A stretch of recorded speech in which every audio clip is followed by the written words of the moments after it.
Welcome friends, good morning. कैसे हैं आप सभी? आप अच्छे होंगे और आपकी हेल्थ जो है वो काफ़ी बेहतर होगी।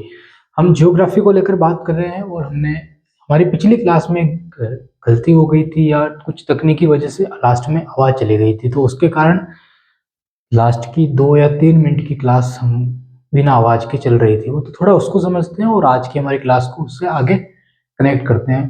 तो शुरू करते हैं हमारी क्लास को। हमने पिछली क्लास में आपको बता रहे थे कि भारत के अंदर कुछ महत्वपूर्ण चैनल हैं। चैनल का अर्थ यह होता है कि कुछ डिग्रियाँ होती है, जैसे कि पृथ्वी में हमने एक लाइन खींची थी 0 डिग्री विषुवत रेखा। तो भारत के अंदर जो हम आखिरी लाइन जो पॉइंट देखते हैं वो 6 डिग्री 45 मिनट हमको मिलता है। 6 डिग्री 45 मिनट हमको मिलता है। उसके बाद भारत के अंदर 8 degree channel, 9 degree channel, 10 degree channel, ये कुछ चैनल है जिसकी चर्चा हमने पिछली क्लास में की थी। तो इसको समझ लेना कि इन चैनल क्या क्या होता है ये। तो ये डिग्रियाँ ही होती है, वास्तव अक्षांश रेखाएँ ही होती है। इनको ही हमने चैनल कह दिया, इनको नाम दे दिया गया कि कौन-सा जो डिग्री रेखा है या कौन-सा चैनल है जो भारत में किस जगह से गुजरता है। तो हमने आपको बताया था कि एक है जो मिनिकोय द्वीप, लक्षद्वीप को अलग करता है। कमेंट में बताइए कौन-सा डिग्री चैनल है। फिर हमने आपको बताया था कि 10 डिग्री जो चैनल है वो अंडमान निकोबार को अलग करता है। वहाँ पे हमने आपको एक चैनल के बारे में और बताया था, कोको चैनल, वो क्या है? ये सारी चीज़ों के आप कमेंट में जवाब दीजिए, क्योंकि पिछली क्लास में हमने इस पे चर्चा की थी।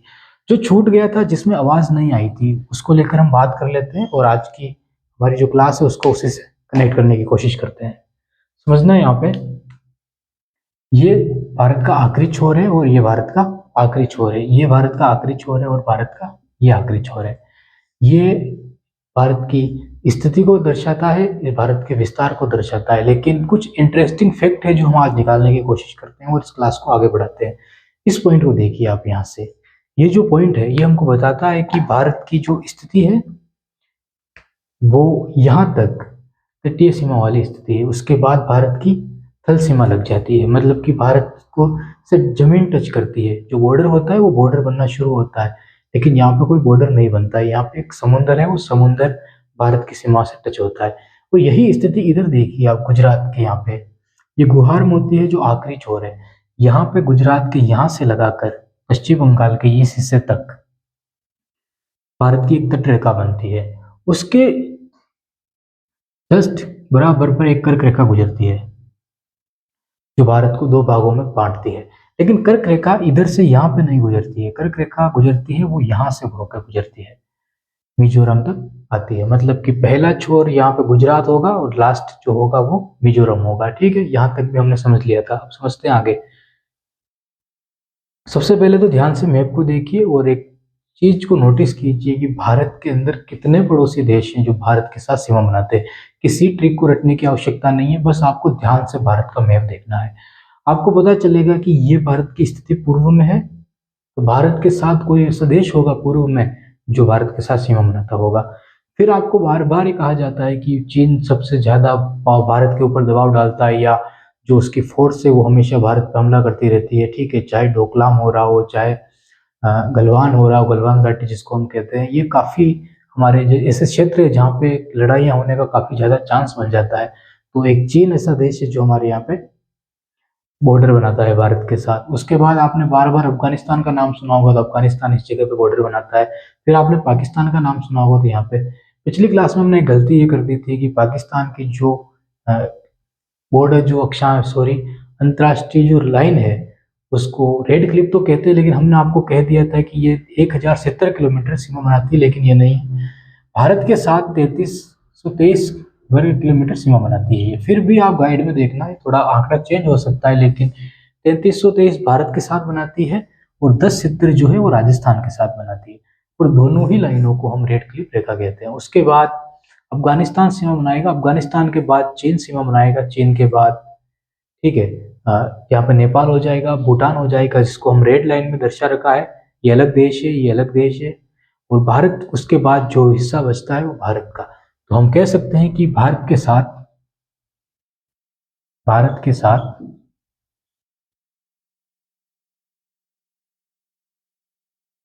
थल सीमा जो बनाते हैं वो टोटल कितने देश हैं? 7 देश हैं। अब हम कैसे पता किया 7 देश है? तो हम एक बार गिन लेते हैं इनको। पाकिस्तान हो जाएगा जो 3323 से सीमा बना रहा है। उसके बाद अफगानिस्तान हो जाएगा जो 106 किलोमीटर सीमा बनाएगा हमारे साथ, ठीक है। उसके बाद चीन हो जाएगा जो 3488 किलोमीटर सीमा बनाएगा। उसके बाद नेपाल हो जाएगा जो 1751 वर्ग किलोमीटर सीमा बनाएगा। उसके बाद वापस चीन बनाएगा, दूसरी बार चीन बनाएगा। वापस भूटान 699 बनाएगा, वापस चीन बनाएगा, ठीक है। तीसरी बार चीन सीमा बनाएगा हमारे साथ। और फिर म्यांमार, म्यांमार बनाएगा 1643 वर्ग किलोमीटर। और फिर बांग्लादेश, बांग्लादेश हमारे साथ 40-96.7 किलोमीटर के लगभग सीमा बनती है। तो एक बांग्लादेश, दो म्यांमार, तीसरा है चाइना, चौथा भूटान, पांचवा नेपाल, छठा अफगानिस्तान और सातवां पाकिस्तान। मतलब भारत के कुल कितने पड़ोसी देश है? भारत के 7 पड़ोसी देश है जो थल सीमा बनाते हैं। उसके बाद भारत के 2 पड़ोसी देश और हैं। उनमें एक तो यहाँ पे श्रीलंका हो जाएगा जो भारत की सीमा टच तो नहीं करता है लेकिन समुद्र के अंदर ये पड़ोसी देश है, मतलब जो हिंद महासागर की सीमा इसके भी टच होती है। उसके बाद एक पड़ोसी देश और है भारत का, वो है मालदीव। हम कह सकते हैं कि एशिया का आखिरी हिस्सा अगर किसी को कहा जा सकता है तो मालदीव को कहा जा सकता है।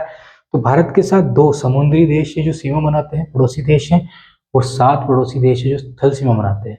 तो हम यहाँ पे कह सकते हैं कि टोटल जो थल सीमा भारत के साथ बनती है वो हमने पिछली क्लास में आपको बताया था 15,200 वर्ग किलोमीटर टोटल सीमा बनती है भारत के साथ, ठीक है। उसके बाद भारत की जो तटीय सीमा है यह कितनी बन सकती है, तो इसको भी हमने पिछली क्लास में लिख लिया था कि 6100 वर्ग किलोमीटर, ठीक है। ये तट सीमा बनती है। और अगर इसी को हम द्वीपों सहित कहें तो टोटल 7,000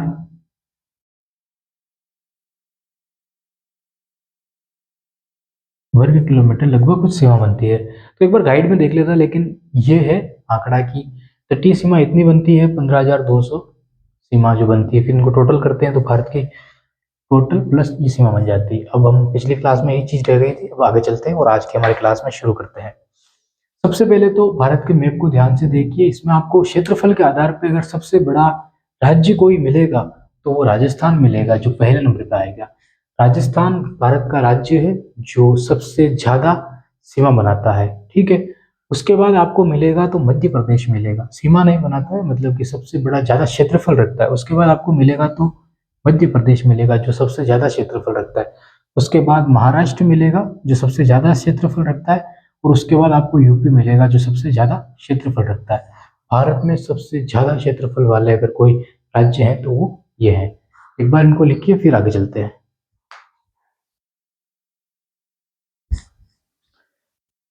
जो नंबर डाले हैं 1 2 3 4 इनको बना लेना। और जो बॉर्डर है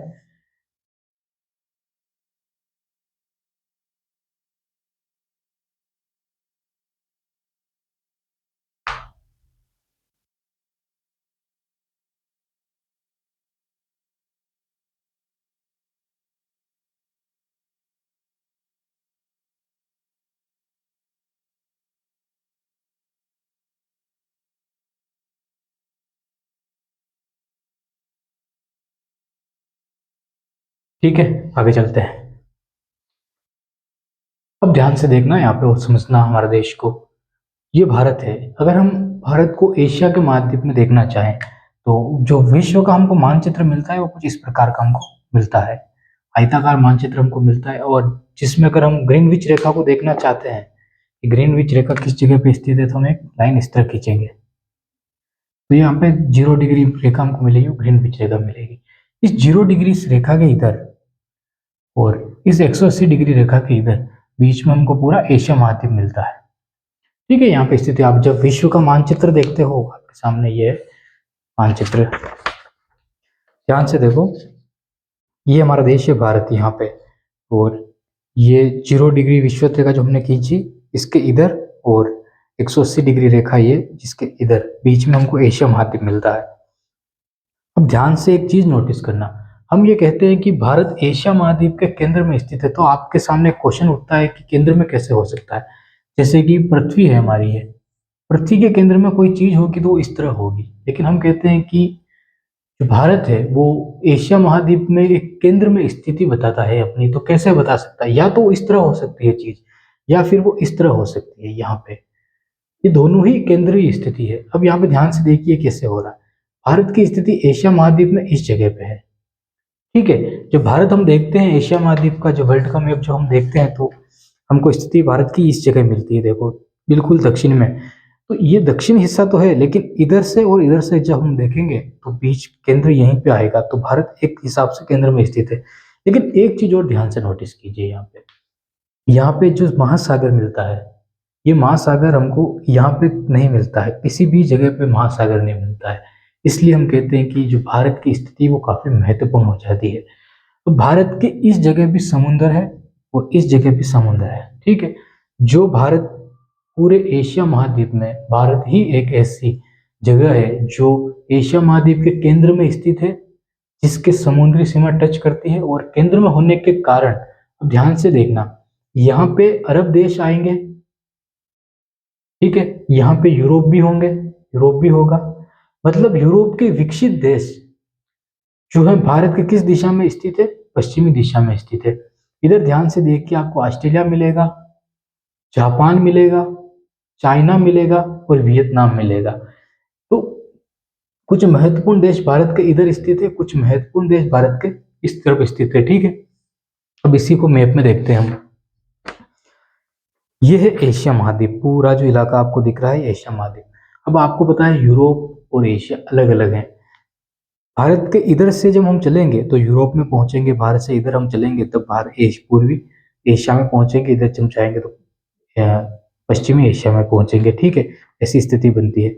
ये स्थिति काफी महत्वपूर्ण हो जाती है। क्यों हो जाती है? कि यहाँ से सामान को इधर पहुंचाने के लिए हिंद महासागर से होकर जाना पड़ेगा, और यहाँ से सामान को इधर पहुंचाने के लिए हिंद महासागर से होकर जाना पड़ेगा। किसी देश को यहाँ से सामान इधर पहुंचाना है तो वो या तो इन रास्तों से होकर जाएगा या समुद्री रास्ते से होकर जाएगा, तो वो इधर से होकर जाना पड़ेगा, ठीक है। तो ये भारत की स्थिति इसलिए महत्वपूर्ण हो जाती है कि उसको हिंद महासागर से होकर जाना ही पड़ेगा। यहाँ की जलवायु सूट खाएगी। दक्षिण में जाएगा तो ठंडी जलधारा, उत्तर में आएगा तो ठंडी जलधारा। तो ये स्थिति जो बनेगी उनके लिए स्वाभाविक होगी, वो गुजर सकते हैं। तो यहाँ पे एक पॉइंट हम लिख सकते हैं भारत की स्थिति को लेकर, कि जो भारत की स्थिति है, अब इससे काफी सारी चीजें हमारी आसान होने लग जाएगी। भारत की स्थिति हिंद महासागर और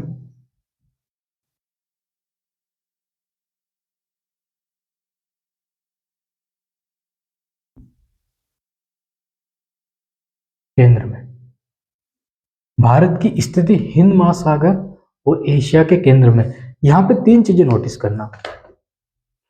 एक चीज तो ये कि जो हिंद महासागर है,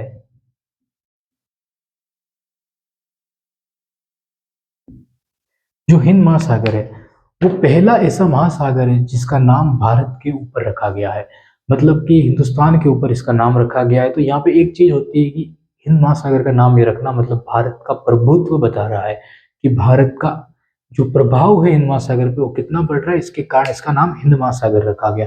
तो कह सकते हैं कि किसी देश के नाम पे, देश के नाम पर,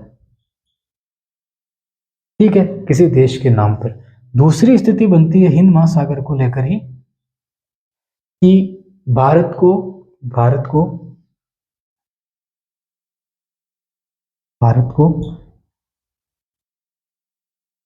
विशेष बनाता है। अब यहां पे लिखना एरो लगाकर, क्यों बनाता है? तो ध्यान से देखिए, एक तरफ यूरोप,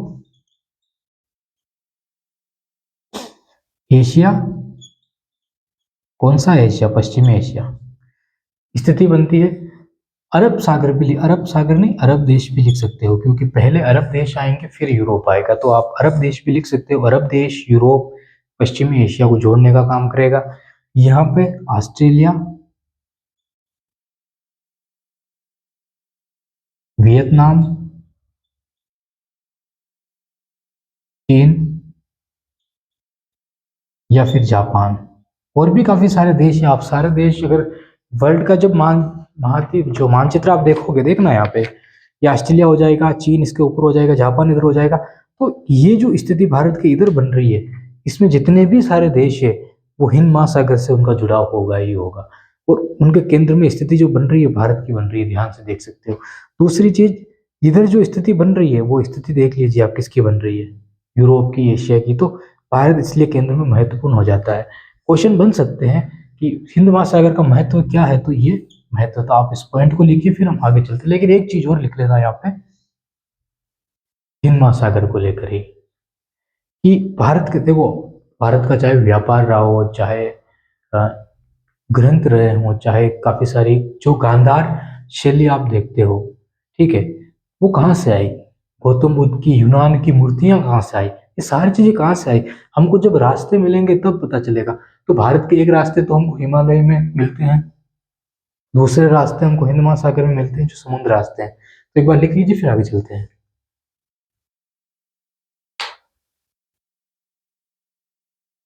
ठीक है, तो अब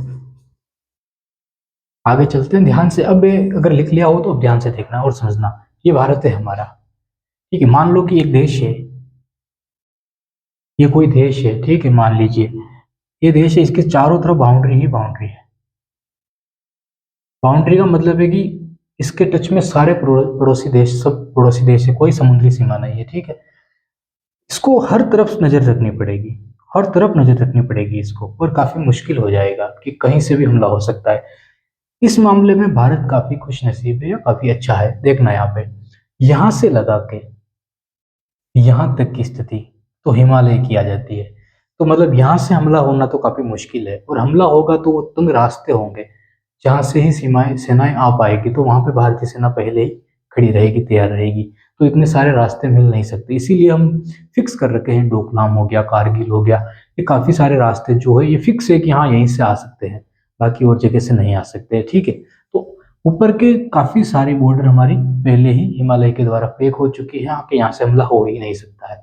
दूसरी चीज, सिर्फ यहाँ से लगा के पाकिस्तान में भी हिंदू जो कुछ पर्वतमाला है, अफगानिस्तान पाकिस्तान को जोड़ने का जो काम करती है, तो वहां उसके नीचे फिर कुछ रास्ते उनके बीच में दर्रे जिनको बोलते हैं, बाकी फिर ये बॉर्डर बनता है हमारा। उसके बाद इधर भारतीय राज्य हैं और ये पूर्व दिशा में है, तो म्यांमार से हमें कोई इतना खतरा नहीं है, तो ये रास्ता भी हमारा ठीक है। और चाइना का जो खतरा सबसे ज्यादा है हमें, तो उसके बीच में हिमालय आ रहा है, तो वहां पे भी हमारा हमारा जो खतरा है वो काफी कम हो जाता है। उसके बाद यहां से लगाकर यहां तक ये जो हिस्सा है, ये हिस्सा पूरा समुद्री हिस्सा है, तो भारत के लिए काफी बेहतर काम करता है हिंद महासागर। किस दिशा से? अरब सागर और बंगाल की खाड़ी पे काफी बारीकी से नजर रखी जा सकती है, क्योंकि यहाँ पे कोई बॉर्डर नहीं है। अगर कोई हमला होने की तैयारी में भी होगा तो हम काफी अच्छे से उस पर नजर रख सकते हैं। तो हिंद महासागर जो है एक तरीके से ये काम भी करता है। तो हम लिख सकते हैं अपना पॉइंट जो हम लिख रहे थे कि हिंद महासागर, हिंद महासागर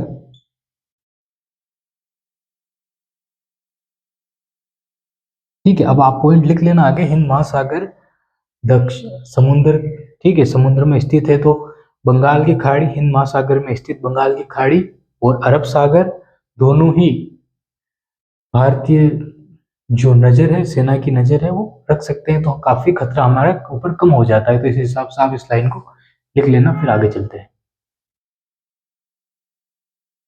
इसमें एक पॉइंट और लिखना, जो भारत का जो व्यापार है, देखना यहाँ पे इस चीज को समझना।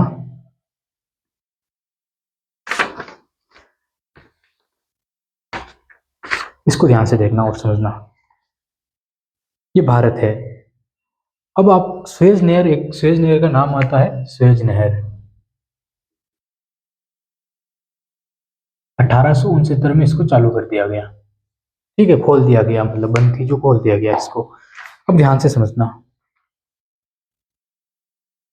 ये भारत है हिस्सा। अब यहां से किसी को व्यापार करना है, तो वो व्यापार करने के लिए यहां से घूम के, ऐसे घूम के फिर वो यूरोप में पहुंचता था, ठीक है। ये इतना घुमाव था, और ये घुमाव जो था ये लगभग 7,000 किलोमीटर का था। 7,000 किलोमीटर का इतना लंबा घुमाव हुआ था। ये आपको मानचित्र बनाना है विश्व का, हर एक चीज जो हम आपको बता रहे हैं उस तरह ऐड करनी है, तभी आपको पता चलेगा, सारी चीजें काफी आसान हो जाएगी। फिर क्या किया कि यहाँ पे एक स्वेज नहर है, तो भारत से सुएज नहर के माध्यम से सामान पहुंचने लगे। तो 7,000 किलोमीटर घूम के जाना पड़ता था, वो कितना रह गया, 7,000 किलोमीटर कहाँ कम हो गया वहां पे, जो रास्ता भारत का ये से होके ऐसे जाना पड़ता था। अब काफी सारा चीजें आसान हो गई। तो आप एक चीज को नोटिस कीजिए, यहाँ पे यहाँ से कोई होगी तो जो भी चीजें आएगी वो भारत के पास से होके ही गुजरेगी। समझ रहे हो, यहाँ से पहले तो अफ्रीका से घूमना पड़ता था, कोई देश दूर होके निकल सकता था, लेकिन अब तो यहाँ पे पहुंचने के लिए भारत के नजदीक होके ही गुजरना पड़ेगा। तो केंद्र में स्थिति बना रहा है भारत हिंद महासागर को लेकर। ठीक है, तो ये पॉइंट आप लिखना कि सुएज नहर 1869 में इसको खोल दिया गया, जिसके कारण लगभग 7,000 किलोमीटर का जो व्यापार था, घूम के आना पड़ता था, वो व्यापार काफी कम हो गया। क्यों घूमना था? जब आप विश्व का मानचित्र बनाओगे, उसमें सुएज नहर जब आप दर्शाओगे तो आपको पता चलेगा कि सुएज नहर के अलावा जो रास्ता था वो अफ्रीका के पास से होकर घूम के जाना पड़ता था। तो आप लिख लीजिए उस पॉइंट को, फिर आगे चलते हैं।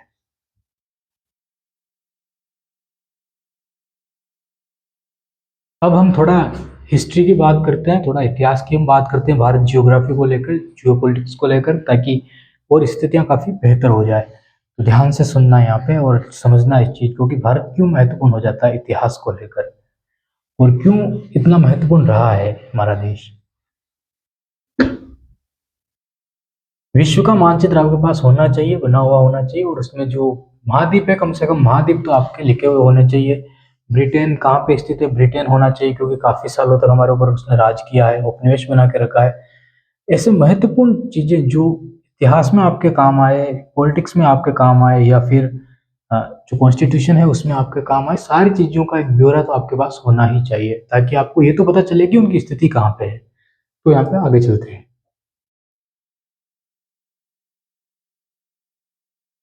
अब ध्यान से समझना और सुनना चीज। कोई भी देश होता है, कोई भी देश दुनिया का, उस देश की जो भौगोलिक स्थिति होती है, उसका व्यापार कहाँ से हो रहा है, वो भी मायने रखता है और वो भी महत्वपूर्ण होता है। हमारे देश में जो हमारा व्यापार है, वो व्यापार दो प्रकार से किया जाता है। अभी तो तीन प्रकार से हवाई जहाज जो है, लेकिन ध्यान से सुनिए कि जब ये चीजें नहीं थी तब, क्योंकि इतिहास काफी पुराना रहा है भारत का, आज तो बना नहीं है। तो व्यापार तो या तो हम पहले स्वेज नहर के तहत, या रास्ते, ठीक है, सड़क मार्ग कह सकते हैं, सड़क मार्ग। ठीक है, एक तो या तो स्वेज नहर हो गई जो खोल दी गई थी 1870 में, या पहले भी इसका यूज होता होगा, या फिर जो सड़कें होती हैं उन सड़क रास्तों के माध्यम से हमारी सभ्यताएं, उन सभ्यताओं में हमने देखा है कि सड़क मार्ग से व्यापार हुआ करता था, या फिर समुद्री रास्ता। एक चीज को नोटिस करना यहाँ पे कि जो समुद्री रास्ते हैं, वो समुद्री रास्ते काफी बाद में शुरू हुए थे। पहले लोग डरा करते थे, समुद्र का इतना ज्ञान नहीं था, इतना नहीं पता था कि समुद्र कहाँ पे निकल जाएंगे, क्योंकि हमें देशों की स्थिति का नहीं पता था। लेकिन सड़क मार्ग से हम काफी अच्छे से जानते थे कि हाँ, इसके आगे ये स्थान आएगा, इसके आगे ये स्थान आएगा, तो ये काफी बेहतर था हमारे लिए। तो शुरुआती दौर जो थी वो रास्तों का माध्यम था, और रास्तों के माध्यम से ही होता था। अब इसको लेकर भारत को समझिए। तो भारत में जो पर्वत है, पर्वतमाला, और वो कौन है? हिमालय पर्वतमाला। हिमालय जो हमारा है, अब हिमालय के अंदर पहले ही नदियां बहा करती थी। एक इस चीज को नोटिस करना और ध्यान से सुनना। जो 33 सागर था पहले, 33 सागर से पहले यहाँ हिमालय में नदियां बहा करती थी। जब 33 सागर से हिमालय बना, प्लेटें टकराई, तब भी उन नदियों ने अपना रास्ता नहीं छोड़ा और वो नदियां बहा करती थी। तो धीरे धीरे जब हिमालय एकदम से नहीं बनी है, प्लेटें एकदम से टकरा के एकदम ऊपर नहीं उठा है, ये काफी लंबी प्रोसेस है, काफी लंबी प्रक्रिया है, और उस प्रक्रिया और जब वो प्रक्रिया होती रही धीरे धीरे, तब भी वहां पे जो नदियां थी वो बह रही थी, और वो नदियां बहती रही, जैसे कि सतलज हो गई, या सिंधु नदी हो गई। जो काफी सारी नदियां हैं जो आज भी, और उनको हम काफी पुरानी नदियां कहते हैं। तो जो नदियां अपना अस्तित्व बनाए रखी, वो नदियों ने अपना रास्ता नहीं मोड़ा, और वो रास्ता वहीं पे रहा, और वहां पे हमको मिले काफी गहरे गहरे दर्रे, या काफी तंग रास्ते। उन रास्तों का यूज किया गया किसके लिए? पर्वतमाला के अंदर वो रास्ते हमको मिलते हैं, क्योंकि दर्रे कहाँ पे मिलेंगे? दर्रे मिलेंगे काफी गहराई वाले तो हिमालय में मिलेंगे, या अरावली में मिलेंगे। तो जो दर्रे होते हैं वो पहाड़ियों के बीच में कटे हुए होते हैं। जैसे कि मान लो कि कोई ये पहाड़ी है, तो ये दर्रा जो होगा वो इस तरह कटा हुआ होगा। ये रास्ता होगा वहां पे आने जाने के लिए, ठीक है। और इधर जो है वो पहाड़ी होंगे, ये पूरा पहाड़ है और ये बीच का ये रास्ता बन गया है। इस तरह के दर्रे होते हैं, जैसे पानी निकलता है वो जाता है, बाकी ये रास्ता बन जाता है, ठीक है। तो तंग रास्ते होते हैं। जैसे और अगर इसका एग्जाम्पल हम देखना चाहें तो आप मिट्टी का, ठीक है, बना लीजिए, फिर ऊपर से आप पानी डालिए, तो एक जगह से ऐसा होगा कि वो मिट्टी बह के चली जाएगी, तो एक रास्ता बन जाएगा वहां पे। उसी तरीके से नदियों के द्वारा काफी बड़े बड़े रास्ते बन गए, और उन रास्तों से जो यात्री आते थे, काफी सारे यात्री आते थे जो उन्हीं रास्तों से आते थे। समुद्र का पता नहीं था, तो काफी सारे यात्री भारत में आते थे, किताबें लिखते थे, भारत की शैलियां देखते थे, भारत की ज्ञान को देखते थे कि क्या क्या चीजें हैं, और वो चीजें वापस लेके चले जाते थे। तो काफी सारी किताबें लिखी, राजाओं के साथ रहना, और यात्रियों के आने से एक दूसरे देशों के संबंध भी बनने लगे। तो यहाँ पे हम समझ सकते हैं कि जो हमारा व्यापार है वो इन रास्तों के माध्यम से शुरुआत हुई थी। जब हम इन रास्तों से दूसरे देशों से जुड़ाव हो गया हमारा, तो हम कह सकते हैं कि पर्वतमाला, हिमालय पर्वतमाला से हमें जो दूसरे देशों के साथ जुड़ा हुआ था वो जुड़ा हुआ, और उस जुड़ाव होने के कारण अरब देश हमारे लिए महत्वपूर्ण हो गए। और जब हमले होते हैं भारत के ऊपर भी, तो इसी दिशा से हुए थे। बाबर हो गया, कोई भी हो गया, जो मुगल काल जो चला पूरा, उधर जो हमले हुए सारे हमले इधर से ही हुए।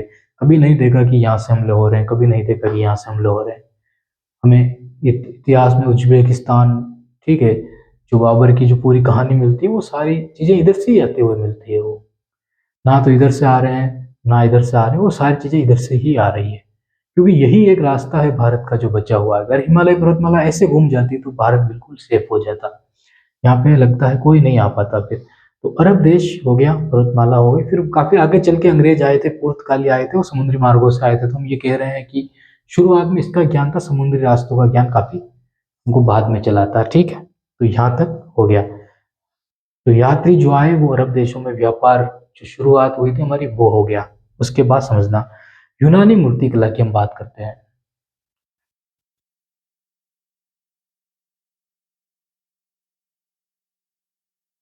हमारी गांधार शैली को हमने पहले भी नाम लिया। गांधार शैली में जब आप गौतम बुद्ध की मूर्तियां देखोगे तो वो मूर्तियां आपको काफी सारी यूनानी मूर्तिकला मूर्तियों में भी मिलेगी। उनका जो चेंजेस मिलेंगे आपको यूनानी कला के में मिलेंगे। तो हम समझ कह सकते हैं यहाँ पे कि यूनान से हमारे संबंध जो रहे होंगे वो इसी पर्वत श्रृंखला के माध्यम से रहे होंगे। यहाँ पे दर्रे जो होते हैं उन दर्रों के माध्यम से रहे होंगे। या फिर जब हम अरब देशों की बात करते हैं तो यहाँ पे एक पॉइंट है, उस पॉइंट को समझना कि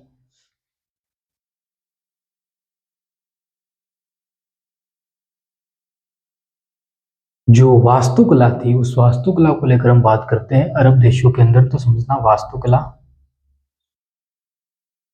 यहाँ पे वास्तुकला के अंदर जो मीनारें होती है, जब आप पढ़ते हो इसमें, तो मीनारें या फिर गुंबद और या फिर मेहराब,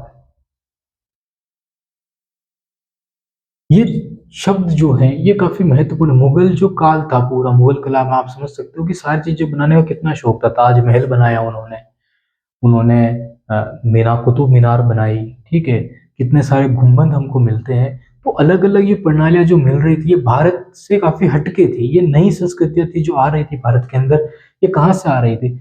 जो यात्री भारत में आते वो यात्री वापस अपने देश जाते तो वो अपने ज्ञान का प्रसार भी करते, वो अपना ज्ञान भी लेके जाते। हमारी रामायण, हमारी महाभारत, हमारा पंचतंत्र, पंचशील, इस पंचशील तो काफी लेट की बात है, पंचतंत्र, तो ये सारी चीजें विदेशों में पहुंचना, विदेशों की काफी सारी चीजें हमारे देश में पहुंचना, ज्ञान का आदान प्रदान होना, एक तो ये हुआ।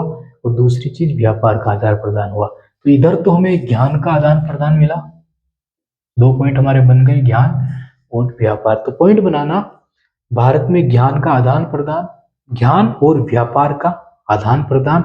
उसमें लिखना, स्वेज नहर सड़क मार्ग के रास्ते से पर्वतमाला हिमालय, दो मुख्य कारण हो सकते हैं, रास्ते हो सकते हैं, समुद्री रास्ता हो सकता है या सड़क रास्ता हो सकता है। और सड़क रास्ता में पर्वतमाला हिमालय एक महत्वपूर्ण रहा है।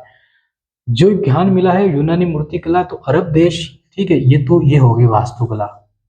उसके बाद यूनान की अगर हम बात करें तो यूनान हो गया, रोम हो गया, रोमन साम्राज्य हो गया, पूरा यूरोप हो गया, वहां तक हमने जो चीजें पहुंचाई, तो ये चीजें ठीक है। यहाँ पे तो आप एक लिख देना गौतम बुद्ध।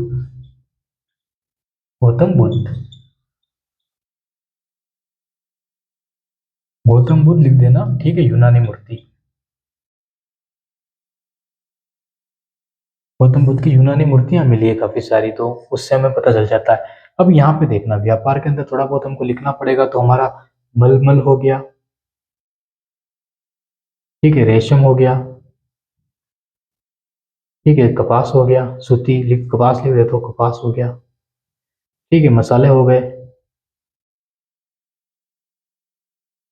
ये सारी चीजें भारत की जो काफी इंपॉर्टेंट थी यहाँ पे, ठीक है। और भी काफी सारी चीजें हैं, तो ईटीसी लिख देना, ईटीसी में सारी चीजें आ जाएगी आदि। अब समझना है यहाँ पे, एक बात करते हैं इतिहास को लेकर, जिससे चीजें काफी आसान हो जाए। इतिहास में हम गुलाम रहे, उपनिवेश रहे ब्रिटेन के। जब हम ब्रिटेन के उपनिवेश रहे, तो ब्रिटेन ने हमारे ऊपर जितना शोषण वो कर सकते थे, उन्होंने वो शोषण हमारे लिए, हमारे साथ किया। समुद्री रास्ते से आए थे, समुद्री रास्ता हमको पता था। उपनिवेश जो कंपनी थी, या ऐसी कंपनी जो थी, हमें लूटा गया, किया, सारी चीजें की गई। जो मसालों की बात हमने की और जो यूरोप की बात हमने की, यहाँ पे इस कहानी को समझना। हमारे देश के अंदर पक्का माल तैयार होता, और पक्के माल तैयार करके हम पूरे यूरोप में बेचते। इंग्लैंड के अंदर औद्योगिक क्रांति हुई, औद्योगिक क्रांति के अंदर इंग्लैंड में जीत हुई, और हर एक व्यक्ति वहां पे अमीर हो गया। काफी सारे लोग काफी हद तक अमीर हो गए।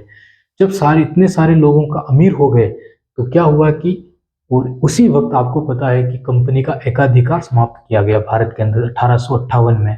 1857 की क्रांति हुई। क्रांति के बाद ऐसा होना चाहिए कि हमारे देश से अंग्रेज चले जाने चाहिए थे, लेकिन वहां पर अंग्रेजों ने अपनी नींव को और मजबूत किया। पूरा शासन ब्रिटेन की रानी ने अपने हाथ में लिया। ये सारी चीजें जब की गई और हुई, तो ब्रिटेन के लिए हमारे देश का पूरा व्यापार खोल दिया गया, और पूरा व्यापार खोल दिया गया। और औद्योगिक क्रांति में जितने पास उन लोग, ब्रिटेन के लोगों के पास पैसे थे, उनको पैसे को लगाना था, कहीं ना कहीं लगाना था, और उनको मुनाफा कमाना था। भारत के अंदर पक्के माल से तैयार होने वाले हर एक चीज को बर्बाद कर दिया गया था। पूरे ब्रिटेन का सारा पैसा भारत में लगाया गया। ब्रिटेन के बैंकों से लोन लिया गया और भारत में पैसा लगाया गया। ये भारत का कच्चा माल, आराम से भारत के अंदर ही पक्का माल तैयार किया जा सकता था, लेकिन ये सारा कच्चा माल पहुंचाया गया ब्रिटेन में, ठीक है। सारा कच्चा माल ब्रिटेन में पहुंचाया गया। ब्रिटेन में मशीनों के द्वारा पक्का माल तैयार किया गया। उस पक्के माल को पूरे यूरोप में पहुंचाया गया, अरब देशों में पहुंचाया गया, यूनान में पहुंचाया गया। सारी जगह पर ब्रिटेन का माल पहुंचाया गया। उस माल से पैसे कमाए गए। जो चीन है, चीन से चाय मंगवाई गई, सारी चीजें हुई थी, लेकिन भारत को बस एक बाजार बना दिया गया।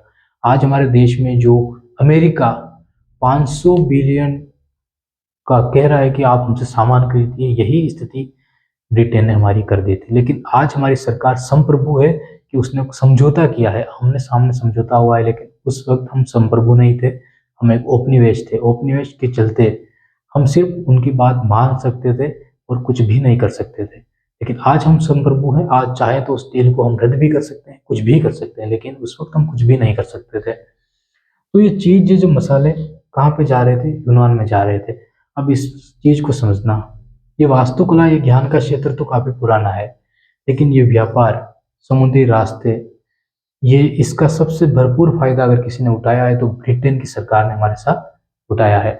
तो एक बार इसको बना लीजिए, फिर आगे चलते हैं। लिख लीजिए एक बार इसको, ठीक है। तो यहाँ तक हमने समझा, अब आगे चलते हैं। मैप में देखना आप ध्यान से, और समझना है इस चीज को। मैप में भी आपको समझा देते हैं, काफी अच्छे से समझ में आएगा। देखना, ये जो देश है भारत, यहाँ पे स्थित है, ठीक है। ब्रिटेन जो है वो लगभग इस जगह पे स्थित है, इधर, ठीक है। 0 डिग्री जो लाइन है ये, तो यहाँ पे स्थित है, ब्रिटेन की स्थिति यहाँ पे है। ब्रिटेन में कंपनी ने कहा कि, जो ब्रिटेन की कंपनी थी, EIC कंपनी, उसको कहा गया कि, उसने वो मांगा पत्र कि हमको लिख के दे दीजिए कि हम व्यापार करने जा सकते हैं। ब्रिटेन की महारानी जो थी एलिजाबेथ, उसने, एलिजाबेथ थी या कोई, हाँ ठीक है, जो भी नाम हो, उसने लिख के दे दिया कि आप जाइए व्यापार कीजिए। तो कंपनी पूर्व की ओर बढ़ी, उसके रास्ते समुद्री रास्ते से बढ़ी, तो भारत आया। भारत में जब आई, तो यहाँ पे धीरे धीरे कब्जा किया भारत के ऊपर, और सारी चीजें यहाँ पे हुई। भारत के अंदर बढ़ाई थे, कार्य करते सारे लोग थे, जो व्यापार करते, दूसरे देशों से व्यापार करते। 1700 के अंदर भारत का कपड़ा जो ब्रिटेन जा रहा था, ये कंपनी के लोग जो थे, ये भारत से कपड़ा लेके ब्रिटेन में ले जाती है और वहाँ पे बेचते, मसाले, कपड़े जो भी बेचते, काफ़ी अमीर हो जाते हैं। ब्रिटेन की सरकार ने सोचा अगर ऐसा चलता रहा तो हमारे देश के जो उद्योगपति हैं, हमारे देश की जो व्यापार है वो ठप हो जाएगा और भारत का व्यापार हमारे देश में चलने लगेगा। मतलब भारत के सामान की होड़ मच गई ब्रिटेन के अंदर। तो ब्रिटेन की सरकार ने क्या किया कि 1700 के अंदर कानून बना दिया और कानून में 1715 तक तो भारतीय कपड़ा पहनने पे बैन लगा दिया कि आप जो भी भारतीय कपड़ा पहनने को भी दिखा उस पर भी जुर्माना लगाया जाएगा। यही स्थिति बना दी। यहाँ तक तो ठीक था कि भारत अपना कपड़ा ब्रिटेन में नहीं बेच पाएगा, तो ठीक है चल रहा है। कुछ समय बाद चार्टर एक्ट आता है और उसमें जो भारतीय जो कपड़ा है यहाँ पे दंडनीय प्रथा शुरू कर दी जाती है और जो व्यापारी भारतीय कपड़ा तैयार कर रहा है उस व्यापारी को पहले ही जाके एडवांस दे दिया गया और कहा गया कि आपका सामान हम ही खरीदेंगे। रेट फिक्स कर दी गई, पैसा चाहे दिया गया ना दिया गया हो, लेकिन वो किसी और को सामान बेच ही नहीं सकता क्योंकि उसका अंगूठा लगवा दिया गया है या साइन करवा दिए गए हैं पत्र पर। ये सारी चीजें जब हुई तो उनका सामान बिका ही नहीं। प्रतिस्पर्धा कब होगी आप बताइए? जब बाजार खुला होगा, वहां पे तो सारी चीजें पहले ही सेट कर दी गई, तो प्रतिस्पर्धा बंद हो गई, कपड़ा बिकना बंद हो गया। भारत के इस तरफ देखिए ध्यान से तो ये आपको ये स्थिति मिलेगी। बांग्लादेश, यहाँ पे ढाका है। ढाका के अंदर लगभग 1.5 लाख आबादी रहती थी जो काम करती थी कपड़ों का। बर्बाद कर दिया गया पूरे ढाका को और वहां से लोग पलायन करके चले गए। भारत के अंदर मात्र कच्चा माल निर्यातक देश रहा है वो। अब जो भारत पक्का माल तैयार, इन सबसे पक्का माल तैयार कर रहा था, वो देश मात्र कच्चा माल तैयार कर रहा है और कच्चा माल भी वो तैयार कर रहा है जो ब्रिटेन के लोग उनसे कह रहे हैं। वो ब्रिटेन पूरे व्यापार में अपना सामान बेच रहा था। तो स्थिति समझना महत्वपूर्ण है कि भारत का और यूरोप से जो व्यापार होता था वो कितना महत्वपूर्ण है और अंग्रेजों ने किस प्रकार से व्यापार किया है। हम ये कहते हैं कि हमारा पूरे यूरोप में डंका बज रहा था, तो डंका बज तो रहा था लेकिन वो डंका ब्रिटेन के द्वारा बज रहा था। उससे पहले हमारी स्थिति मजबूत थी, लेकिन ब्रिटेन के आने के बाद हमारी स्थिति बिगड़ गई और व्यापार तो हमने यूरोप में काफी बेहतर किया, काफी खतरनाक तरीके से किया, लेकिन जो स्थिति ब्रिटेन के द्वारा बनाई गई उसमें हमको पिछाड़ दिया गया, पूरी तरीके से बर्बाद कर दिया गया। आज की हमारी क्लास जियोग्राफी को लेकर इतनी ही। मिलते हैं हमारी नेक्स्ट क्लास में। बहुत बहुत धन्यवाद आपका।